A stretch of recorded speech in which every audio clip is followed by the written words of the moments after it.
Hello viewers, কেমন আছেন আপনারা সবাই? আশা করি সকলেই ভালো আছেন। আজকে কিছু সাধারণ জ্ঞান প্রশ্ন আলোচনা করব, সবাই দেখবা, তাহলে অনেক কিছু শিখতে পারবে। চলুন ভিডিওটা শুরু করা যাক। কোন দিনটি বিশ্ব শরণার্থী দিবস হিসেবে পালন করা হয়? সঠিক উত্তর 20শে জুন। সবাই মনে রাখবে। বাংলাদেশ ভারত স্থল সীমান্ত প্রোটোকলটি কত সালে স্বাক্ষরিত হয়? সঠিক উত্তর 2011 সালে। সবাই মনে রাখবে।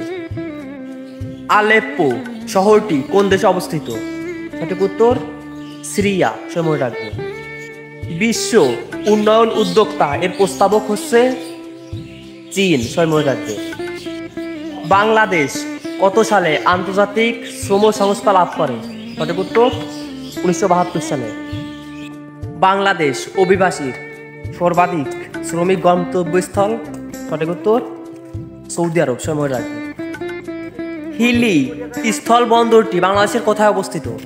সঠিক উত্তর হাকিমপুর, দিনাজপুরে। সবাই মনে রাখবে। জাপানিজ শব্দ সুনামের এর অর্থ কি? সঠিক উত্তর পোতাশ্রয়ের ঢেউ। সবাই মনে রাখবে। বাংলা বর্ণমালায় যৌগিক স্বর কয়টি? সঠিক উত্তর 2টি। সবাই মনে রাখবে। ধন্যবাদ সবাইকে সম্পূর্ণ ভিডিও দেখার জন্য। পরবর্তী ক্লাসে আরো কিছু সাধারণ জ্ঞান প্রশ্ন আলোচনা করবো, সবাই দেখবে।